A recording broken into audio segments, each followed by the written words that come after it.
This is it. Episode 532 as my phone drops onto the floor here at Acme Comedy Company in Minneapolis. My name is Justin Severson, the host each and every week here at Acme. My guest this week is one of my favorites, Myq Kaplan. Happy to be back. Thank you so much. Always great to see you. And your phone dropping, you're a true professional. You're like, we've already started.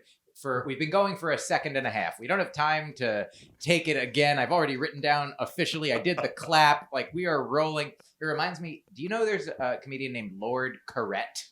No, I don't. First name Lord, last name Corrette. I worked with him years ago, and he told me that he was on a mission for a period of time to do a comedy recording, an album many years ago that I think he eventually did achieve it. Spoiler alert, that it was called Unsweetened. Maybe that wasn't the exact name, but he wanted to have like no editing of any kind at all, like levels, nothing.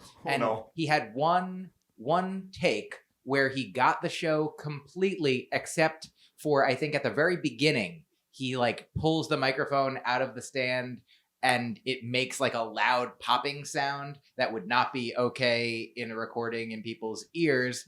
And, you know, the editor or whoever he's working with, they're like, well, surely just that's...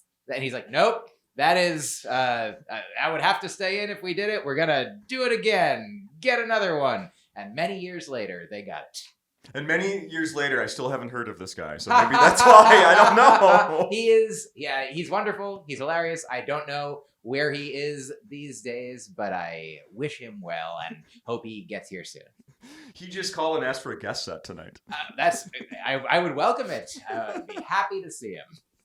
That's fantastic. So we need to catch up on, so when you were here last year, it was, you were, let's see, how do we say this? You were getting ready to leave for Scotland. That's right. Yeah, I was, this was, I think, the last comedy club where I was running the hour that I would bring to the Edinburgh Fringe Fest in August of 2023. And I loved doing it here. And then, it really super helpful and valuable in bringing it over to the UK. And how did it go over there? Well, let's just say it was great. I love it there. I will say that there are some aspects, some parts of the show that work better in America. I'll give you a specific example. There's a part of the show where I pretend that I'm not good at doing an Australian accent, and in so doing, I say I'm going to attempt an Australian accent, but instead I do a New York Italian accent, which would be that would be a horrible attempt at an Australian accent if it were what I were trying to do. However, didn't realize the calculus of over there, my actual being from near New York, having it, like I've heard that people outside of the US can definitely distinguish between a few different kinds of, American accents. The Southern accent is distinct from the New York accent, is maybe distinct from the California, whatever it might be. But there's not as much nuance in between. The same way that we know there's like a Cockney accent and then like a proper posh British accent. There's like a bunch of different UK accents. You've got your, I'm just going to list them all. But how much time do we have? And this is all to say that, so I went over with my girlfriend, Rini, who co-created the show with me, as it is about our relationship. And when we were sort of, debriefing after a few times. So anyway, I did it. And it, at one point, we figured out a way to make it work where I made it seem, all I did was make it clear that I know, like, it's not the case that I don't know what I'm doing, what I am doing, that I know what I'm doing is pretending that I don't know what I'm doing. But that all of those translations didn't come across in our earliest shows over there because after one of the shows, an Australian man came up to me and said, "Mate, that was not very good," about my Australian accent, which was, "Hey, I'm Australian over here. Come on, give me a..." Yeah. And did you judge his then? I mean, his was pretty good. But to be fair, like, it makes sense that my actual voice compared to the non-Australian New York Italian accent, which is, quote, not my actual voice. Like, to people who speak, with an Australian accent or a British accent of some kind, like, to them, both of my accents, which to me sound completely different and ridiculous, they're like, maybe that is what it sounds like when he's trying to do an Australian accent. Good luck. But no. Other than that, You sort of had to dumb it down. I mean, I had to. It was important, if you speak a language that your audience doesn't speak, they're not going. If I was going to go to France, it would probably behoove me to, maybe do my act in French, and they'll understand more of it than if they don't speak English and I don't speak French. And so, yeah, I would say I wasn't dumbing it down. I was smartening me up. Wow. Well done. And that was truly just one moment in the show. By and large, the entire show was remarkably. It was well received. It was regardless of how it was received, because sometimes the audiences there are more of a theater crowd than a stand-up going crowd. Yeah. And so some nights were loud and raucous. Some nights were quiet, but afterwards everyone is like, they're moved and they had an experience. They had an experience, Justin. You know what I'm saying? Some sort of experience. Absolutely. People come up to me after wow, that was something. Yeah. Hey, what just happened was, don't let anyone tell you that it wasn't, because that was. But there was actually one particular show that I feel like I learned a lot from.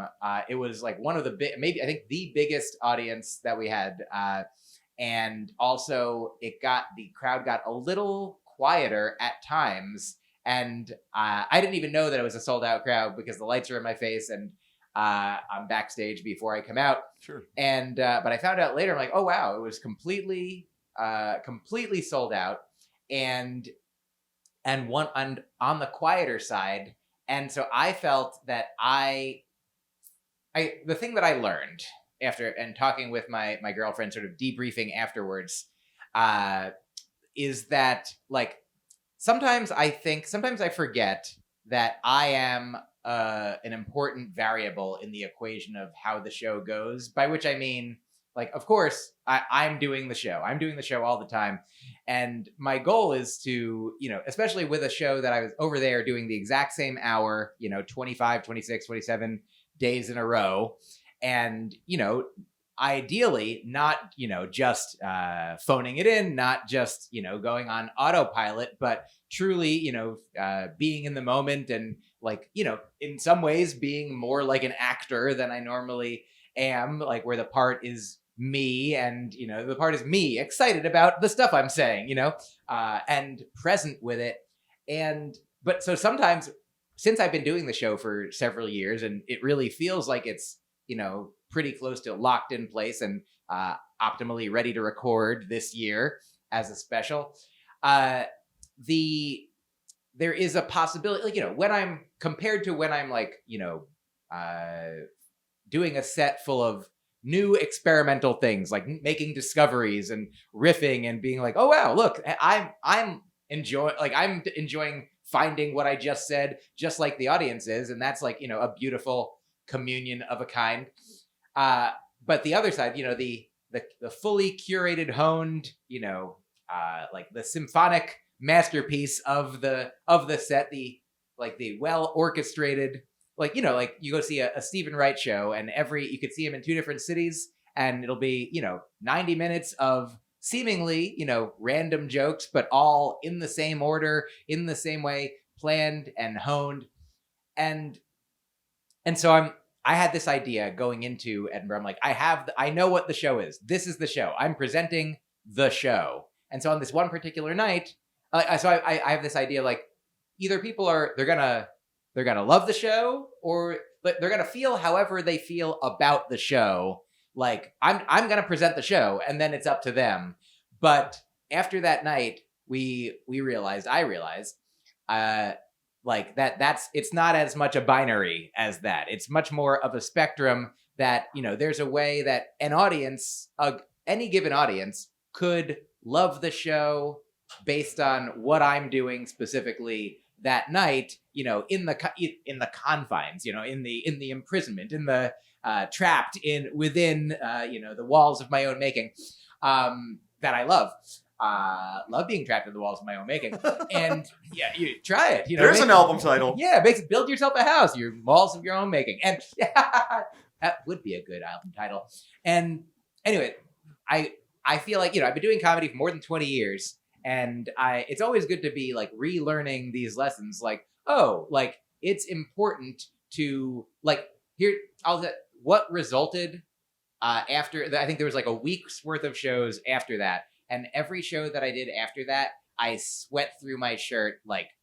I drenched myself in sweat more than any other show that I've been doing up to that point. Just because I felt like I was like, it's important to be like present and performing and like delivering in every moment. Not like I was standing still before. I was sweating a little. Do people here at Acme this week, then, is the key to just to stare at your armpits to see if you're working hard or not? Well, this week at Acme, yes, obviously that's the place to stare.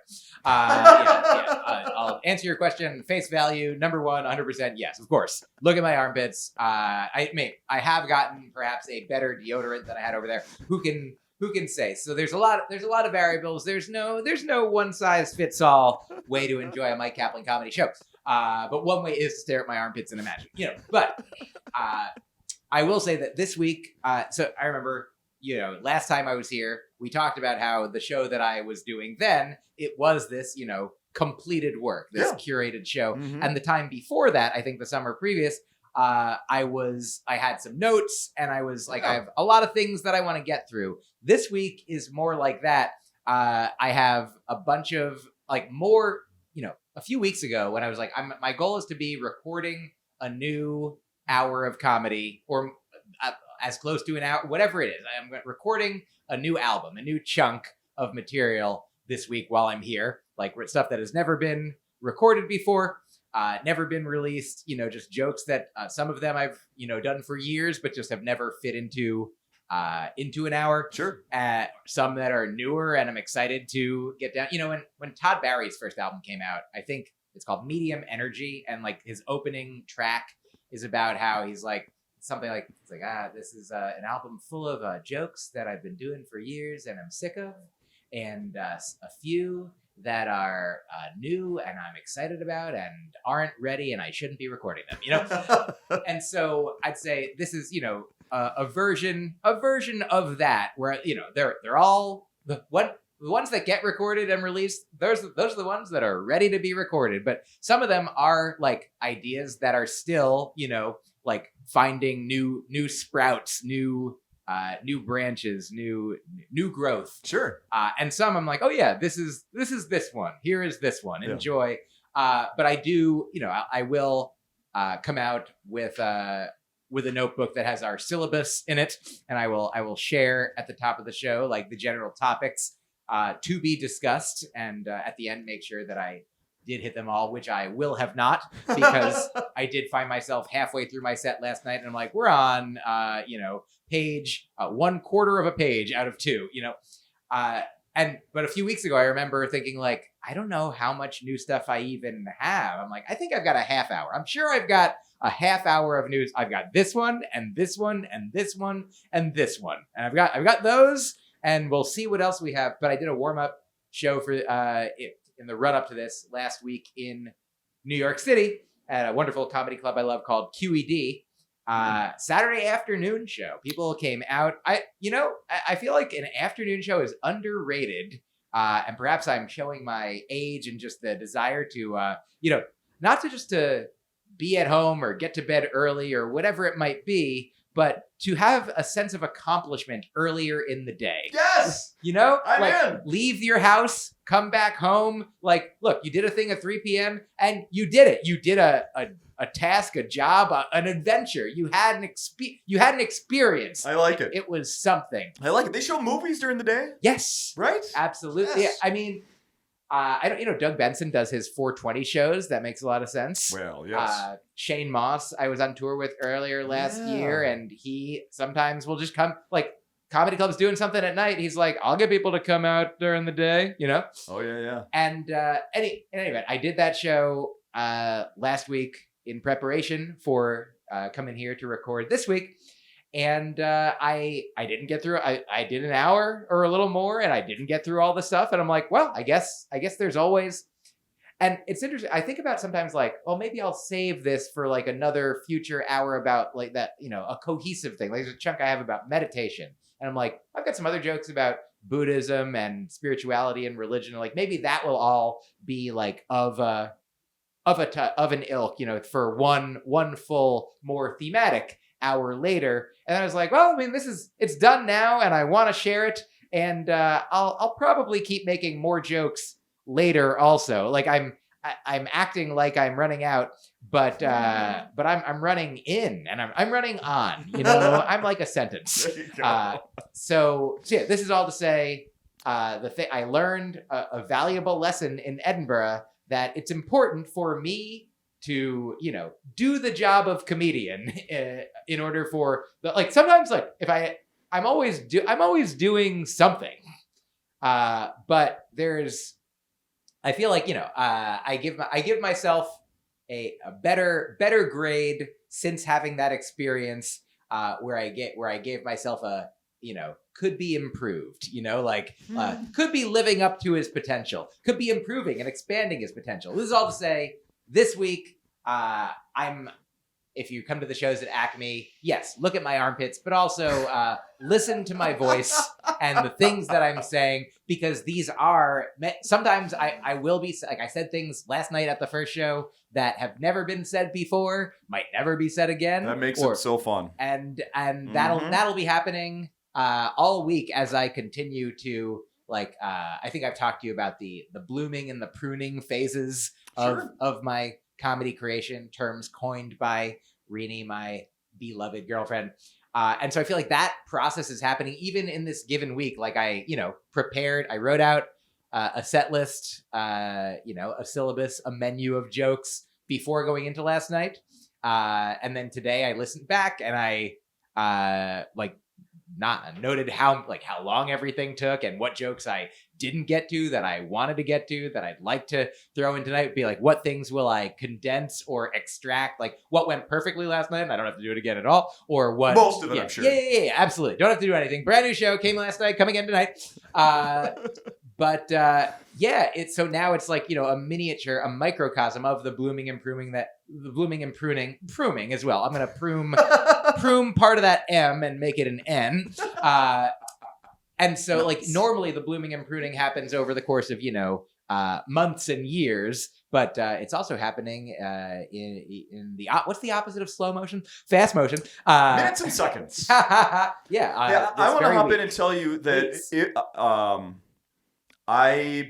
we've built a friendship here over the years, I think. Yes, that's correct. We are friends. Thank you. And I've learned things about each other, and I have to tell you, Myq, that it brings me joy that you and Rini are still together.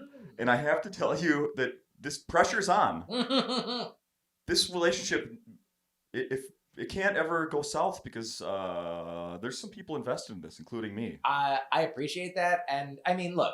You did material about it. We're all invested now. Yes, it makes a lot of sense. And, I had my girlfriend, the girlfriend that I dated before Rini, who is a lovely lady, and we are still friends. And I remember I had some jokes about her and that relationship that I do remember. I think that I recorded those jokes. I recorded my previous I recorded an album in 2016 in the summer, and that was also the summer that relationship did end. I think it ended a month after the recording. And I, look, obviously I can say anything with retrospect, with hindsight. be like, I know exactly what happened. You know, something that you'll have like, I knew what was gonna happen because I know what happened now later, and now I'm like, I'm me. That was me too. So like, I know. So I knew. You know, I'm not saying I knew exactly, but I did have a sense. I'm like, I'm glad I'm recording these jokes about this relationship because I think that at some point, you know, it might. If we're not in this relationship forever, then I won't be able to tell these jokes in good faith. Mm-hmm. I would have to lie or do the classic comedian lie. And, yeah, this relationship that has been going for 7.5 years, and I mean, this is like this is it. This is, you know, the one that I'm not, you know, none of us knows the future, and at some point, you know, our plan is to, Rini and I, we plan to be together, you know, until we're I don't know, 100 or whatever it is. She's a couple years younger than me, so like 195 or whatever, 105 and 100, you know, 200 and 195, you know, about 1,000. We'll both live to 1,000. We plan to die at the same time because otherwise it's really sad to, you know, like, you don't think about it extensively for a long time, but be like, man, you know, worst case, good news. Here's great news about our relationship that I realize this is a new. I'm taking out my digital recorder to record it for a joke as well. Here it is. The one great thing about being in a lifelong committed relationship with one other person who you love more than anything, more than anyone in the world, is like, the good news is at most only one of you is going to be horrified and traumatized by the loss of the other person. It's not going to be that you both, like Romeo and Juliet, they were like, one of them was like, oh no, my partner is dead, and then killed themselves, and then the other one woke up and was like, oh no, my partner's like, that's like the worst. That's an almost impossible scenario in real life for both of you to have to grieve the loss of the other one. So worst case, only one of us. It's like Russian roulette. Only one of us. Like, which one's it gonna be? Who's gonna be sad and who's gonna be dead? That's my Western I'm working on. The sad and the dead. But the best case. Yeah. Worst case scenario, I'm Romeo and you're Juliet. No. That's not worse. Yeah. That's always worse. No. Yeah. Exactly. And so, the good news is our plan is to both die in our same sleep, and then meet up in a dream, and then start the next thing simultaneously, peacefully. Yeah. That's the dream. But yeah, no, I mean, truly, I appreciate your investment, your support, your what would be pressure if I didn't feel completely comfortable. That's true. I know. And confident. Yeah. Love her. That's awesome. That is fantastic. I want to talk about something that is in the news. I think this just broke yesterday. George Carlin AI. Yes. Are you? Give me your thoughts. I just learned about it. First, is that impressive that I knew what you were going to talk about? In the news just yesterday, and I'm like, I know the thing. Actually, that's pretty good. Thank you. Yeah. I just saw it like an hour ago. That there is an AI-produced comedy special of not George Carlin himself, but that a George Carlin impersonator, like he trained the AI on his impression of Carlin after, like, you know, listening to all of Carlin's albums or watching his specials and being like, here's what he talks about. These are the kind of things. And I will say there was one joke quoted in the article that I did like, which was AI Carlin saying something like, talking about AI, a meta thing that I enjoy. Right. There'll be some jokes about AI tonight in my show that I wrote, a human, me with my own brain, with AI capitalized. Those are the letters. Those are the only vowels in the word brain. Also, the only vowels in plagiarism. Okay, so nice. The point is, there is this joke that I read that AI Carlin made that was something like talking about comedians' concerns that only a human brain and heart and life and essence could create, meaningful art, meaningful creation, meaningful comedy. Mhm. And it's like, oh yeah, it takes a human to create the fart joke that I'm making, whatever it is. And I was like, yeah, that's good one, AI, absolutely. But yeah, you could tell that fart joke was written by an AI. I mean, I like that the article like heavily featured, Kelly Carlin's daughter, the one that I read, essentially, taking them to task, being like, he wouldn't have liked this,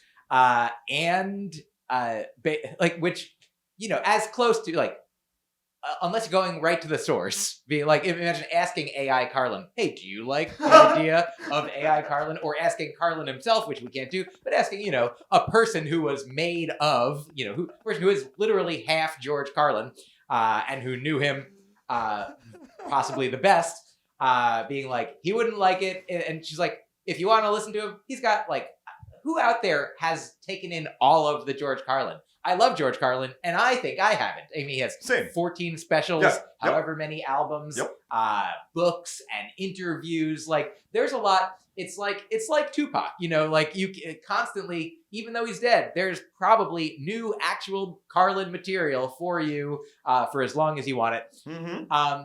And this is all to say, she also makes the point. She's like, listen to living comedians or listen to the work of human beings, that there is something special. I saw, do you know Gianmarco Soresi, the comedian? Yes. He's really funny. Yes. And I remember seeing a tweet of his about this concept that like, I think he gave an analogy of like, if you could have like a tightrope walker that was a robot, like that's not as exciting as like a human being walking across a tightrope, like part of like the fallibility, like the possibility of failure, like that makes the risk and the adventure and the endeavor that much more like powerful and meaningful. And so, in the like, if a robot can write a joke and we can enjoy it, great. But there's something extra special about, something created by a human, something that comes to a human through a human, the conduit that each of us is, that we all are these, like wabi-sabi, like infused, like imperfect vessels. And we're all doing our best and, to be our original, unique selves. And I mean, most of the jokes that I've seen AI create have also, I'm like not currently worried about us all losing our jobs. I've asked it to do some for that I've brought to the podcast here. They're always terrible. They're always terrible so far. I will say I did read one article by I think Simon Rich, who is a funny writer. Okay. And he said that there are different, there's different AIs. There's ChatGPT. There's the one he said there's one that's not necessarily, I think, all available to the public yet. We had a friend who's working at this company, and that this particular AI, he's like, some of these jokes I am a little worried. And they do print some of them in the article, but also that needs to be destroyed immediately. Yeah, exactly. Self-destruct. But no, we don't have to put them down. We just have to pick us up, smarten us up. There you go. But I thought it was interesting when reading Kelly Carlin's comments. Ooh. That she was tweeting at like Robin Williams' daughter Zelda, Joan Rivers' daughter Melissa, and the official Gary Shamley account to tell them they're coming for you next. I'm curious. I mean, we'll be able to sit back and just see like eventually there's going to be a survivor of one of these comedians that is going to be like, yes, I am for that. The opposite of Kelly. I don't know who it's going to be. There is going to be somebody that's going to be like, let's put more Robin Williams stuff out there. My dad, like somebody's going to like it, and it's going to, I don't know. Yeah. Well, and I guess what I'll say to that is kind of the same thing that I'll disclaim this. I don't know what I'm about to say, but I stand by it until I don't. So I remember like when the female Ghostbusters movie came out, and there was a lot of backlash by dumb men, like I'd say mostly dumb men. And like the storyline, the narrative of like, it's ruining my childhood, and it's like, you're not what ruined your childhood was growing up. You know, it was your own. Like, you can't. First of all, like they're not covering over all. They're not like recording over the all the copies of the original Ghostbusters with this new one. So you can this is Ghostbusters, the only Ghostbusters. There is only They're not doing what is it, like a Berenstain Bears, you know, like a Mandela effect. Yes, that's right. There was no Bill Murray. Yeah, I don't even know what. It's all female reboot of reality, you know, and like so that clearly, like, look, if you don't want to watch the new movie, you don't have to watch the new movie. But you can watch the one that you love from your childhood anytime that you want. And so the good news is, I'd say similarly, like if you love all of the Robin Williams that material that exists now, or all the Carlin material that exists now, like I don't think that AI like deep fakes or whatever. I mean, like hopefully we'll be able to ascertain, like, well, no, if the person is dead, like this new stuff coming out, this is like, oh, we just discovered, like it'd be weird, but like as long as we know what's what, and we're like, hey, how about like there's Elvis impersonators, and I don't think that like lessens the legacy of Elvis. Like Elvis. How many have you seen? Yeah, I mean, I think some of them do actually. I mean, and perhaps I'm not a big legacy guy to begin with, and let everyone know that forever. I want everyone let it be reverberated through the cosmos that Myq Kaplan is not a legacy guy. Doesn't care. I'm a right now guy. I'm a right here guy. This is the stuff. This right here, right now. And no one can ever forget that. And I'll tell you, there's someone, a guy reached out to me, like a Facebook fan friend person, who was like, I'm trying to like set up a comedy AI situation. Like, would you like to be an AI in this thing? And I'm like, kind of like, what do I like? What, not like in a selfish way, what's in it for me, but like the thing that's in doing comedy for me, the thing that's in even like doing workshops, or I've taught like lessons to kids at a summer camp, doing comedy workshops, like, and because he's like, people could take classes with learn from the AI comedian Myq Kaplan version. And I'm like, but what, I mean, I assume at a certain point, maybe the thing that would be in it for me would be money. But like the thing that I love doing for money is comedy. You know what I love doing for money? Comedy. I mean, truly, like so often, I wonder if I ever told you this. I remember there was a show, a night in Boston where I had 3 shows. I was starting out comedy in Boston. It's probably like around 2007 or something. I had 3 shows. One of them, the earliest show, I was opening for, I think, Greg Barrett, and at a big theater in Delhi, 1,000 people. I'm opening, doing about 10 minutes, getting paid like, I don't know, $75 or $100. Sure.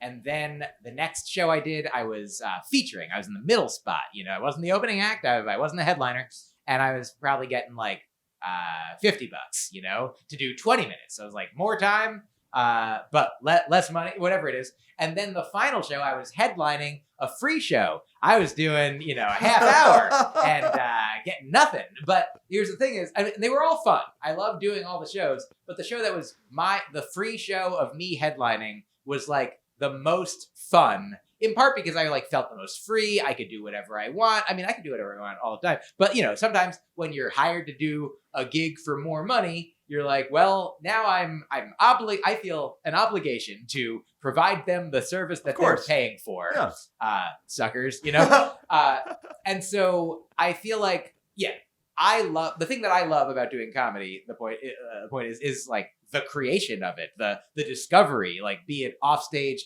and or on stage, and the actual human connection. I don't want to I wonder what it's like for, do you know James Patterson, the author? Of course. I think he is the best-selling author in the world. I think, and like I read some of his books years ago, and they're very exciting. I love that the chapters are 2 pages long very frequently. Like, great feeling of accomplishment. Like going to a show in the afternoon and be like, wow, 1 chapter done already. How about that? Boom, another one. Oh, look at that. That's double. And so what he does now, I mean, in addition to, I'm sure he writes some books all himself, but he has a lot of like partnerships where he like maybe does an outline, and I don't know how it exactly works, but a lot of his books, if you see, they're like James Patterson with someone else. And that's cool for that person. And he gets a lot more stuff out there in the world and a lot more money in there in his face. You put your money where your mouth is, in your face. And like, truly, like, no, like I present this neutrally, but I wonder, like, I'm trying to imagine if like the equivalent in comedy, like if I ever got to a point where I was so successful and there was such demand for my comedy that they're like, hey, we need more. And I guess maybe the equivalent, the closest thing is if a comedian, if Netflix is like, we want to put out a special of yours every however often, and you're like, well, I only really make a new hour every twice that often. Like, sometimes, successful, financially achieving comedians will hire their friends to help them, create more material at a faster clip, which can be fun to collaborate with your friends as well, though it is a different thing than the creation and discovery on one's own. But like, I'm kind of now of two minds about that. Like, that would be a lot of fun to be able to hire my friends to be like, you be me now. Like, give me the results of you being me. And what is AI other than a friend that's not a person? And the answer is it's the relevant portion of that emphasis on it's not a person. And I do think that there is something, magical and beautiful about the creation and discovery process of a human being, leading right up to the discovery ultimately that that none of us are real in an ultimate, inherent, meaningful way, and that we're all we're all kind of AI. Like, whose intelligence isn't artificial? I knew all this from the first day. Day one. I got one more thing I want to bring up, and then we'll put a bow on this thing. I'm not gonna say who, my wife. We came to a show here. Oh, I'll say who it is. Honey, I love you, and we're just gonna get this out here. I'm putting this out there to help her. Okay.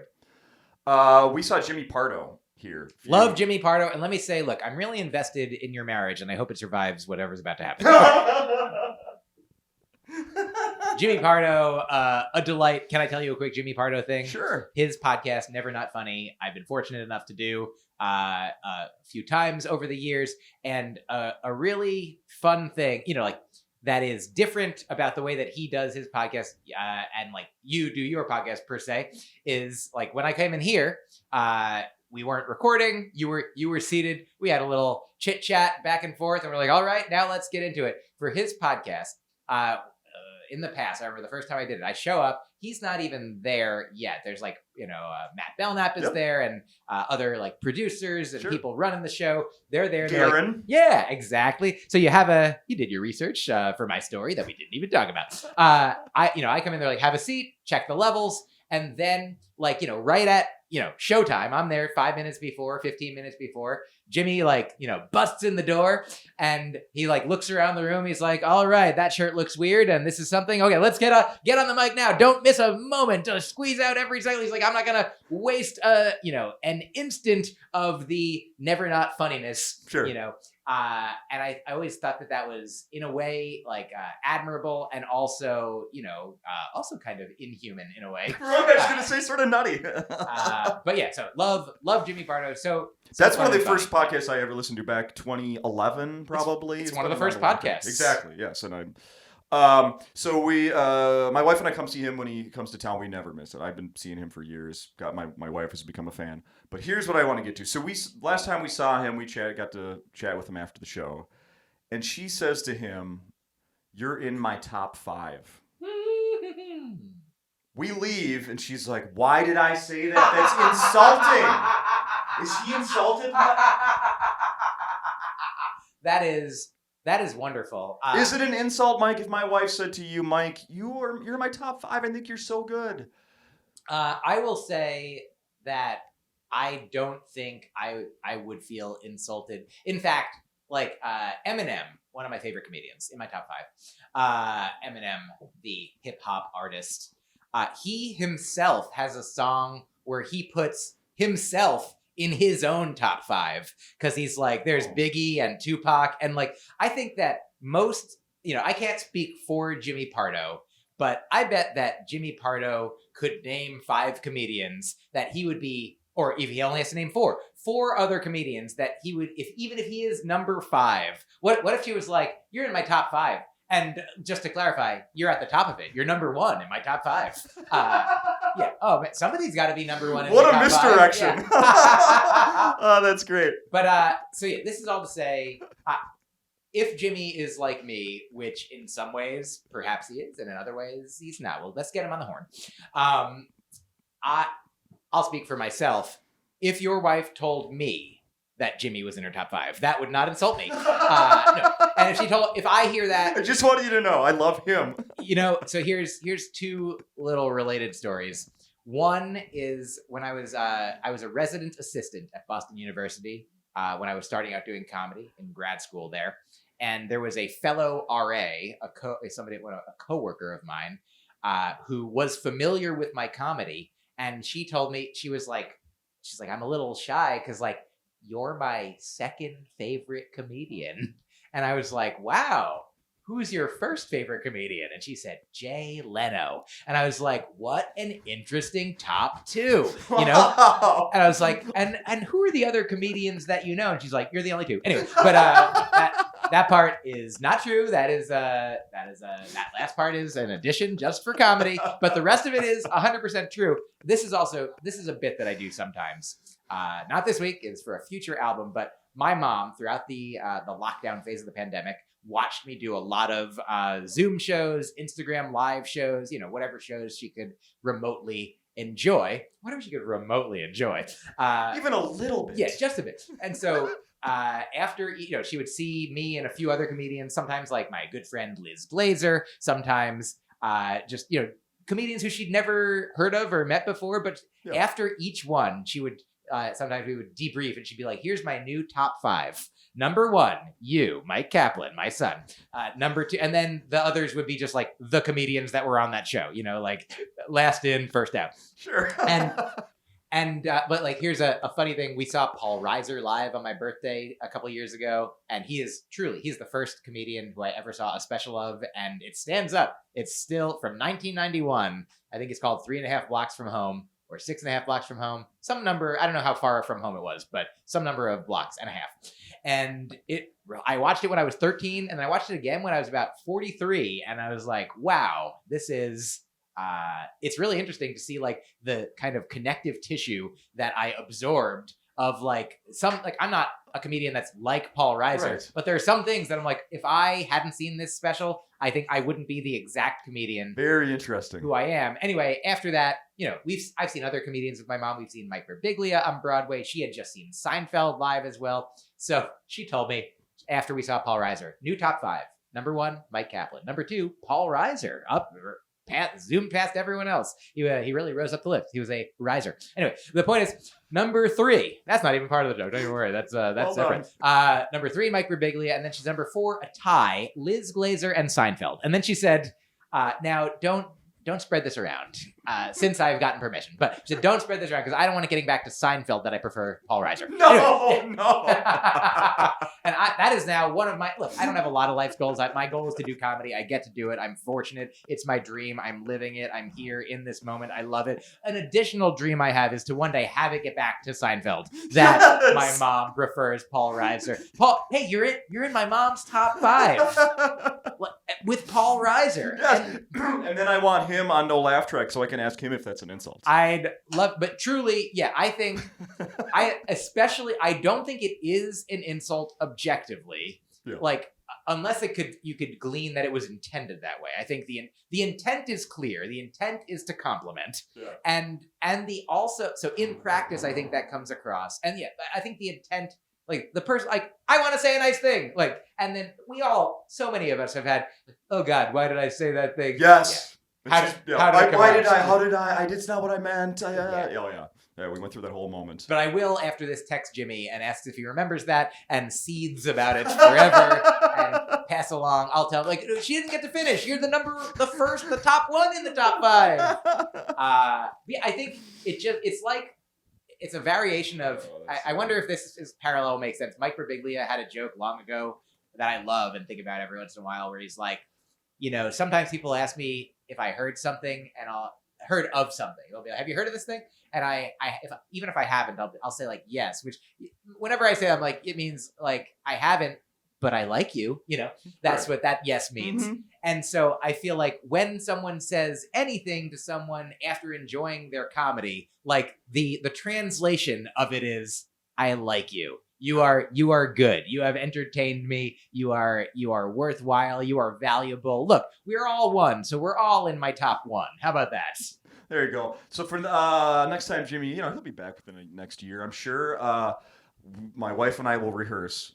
I like you. Ha ha ha ha! And here's the thing: I will say, my first when I met Jimmy Pardo, he was doing warm up for Conan's Tonight Show. Yes. And I was appearing. My first late night talk show appearance was on Conan's Tonight Show in December of 2009, and I did the set. And I don't think I met. Maybe I met Jimmy in brief before, like the warm up guy, whatever. Like, oh yeah, comedian. We kind of know each other, but we didn't have an extensive conversation. And after my set, which went well, I was in my dressing room, and he poked his head in and was like, didn't care for it, and then just on his way. And then I think he came back in and was like, I just want to make sure I'm joking, and that's like, we're not super close, but that's the way I show love. Anyway, the point is, I think that even if you ask Jimmy like how he felt about it, like, did you feel insulted? Like, oh, of course. Yeah, how right, else did I feel? Like, it seems like it is like top 5. Like, clearly, it's if I was fourth, you'd say top 4. If I was third, you'd say top 3. Yes. If I was second, you'd say top 2. Top 5 means 5th. Unless without any other context. So that's my. Before we got here today, I actually asked AI to give me a Jimmy Pardo impersonation, and that was it right there. You nailed it. Thank you so much. But yeah. I could tell the difference between you and the real one if he was here, but yes, pretty good. Understood. Yeah, he's not here, so this is the best we got. Yeah. All right. So finally, you're here through the weekend. This will be posted as soon as possible by Malcolm, who is such a hard worker here at Acme. Yeah. So follow you on social media. Keep an eye out for more stuff being recorded, and absolutely come to the shows. Finally, did you bring? I've left here with. I've bought a poster from you in the past. Last year there was that book, The Art with Your Friend. Yes. Is there anything this year? I still have the posters. I still have. I'm still really excited about the book. Yeah. And I do have. I don't know if I had them last year. I have written jokes that appear in some greeting cards. Is this familiar to you? No. So there was a company called Frank and Funny that is no longer operational. Okay, I remember this. Yeah, so it was a comedian, David Crow. David Crow. Yeah. Chad Daniels had some on there. Yeah, and so just for years, it was a fun thing that you could submit jokes. They'd be like, we need happy birthdays, we need graduations, we need miscellaneous, whatever. Just send us jokes, and if they, whatever their committee decides to put your joke in a card. Like, here's one of mine the company, stopped being a company, and they're like, hey, do you want the cards that we didn't sell that have your jokes on them? And I was like, of course, please, thank you. And so I think I don't forget how many I sold to them over the years, but I have 2 left, 2 types of cards. One of them is like happy birthday, and on the inside it says something like, oh, you just beat your record of most years alive, and the other one is something else cute, but one that sold out that I don't have any more of. So you can't have this one. You can only have it here in this audio NFT version. It is pretty audio nifty. It was on the front, it says, you and I are like reclining chairs. And then on the inside it says, we go way back. And so if you like jokes like that, you can't have that one. But you can. There's a couple other greeting cards. And also I say things that are not like that at all. So if you didn't like that, come on out to the show. But yeah, we got greeting cards. We got albums. We got books. We got I always thought that Frank and whatever it was called, the greetings cards from comedians, was such a great idea.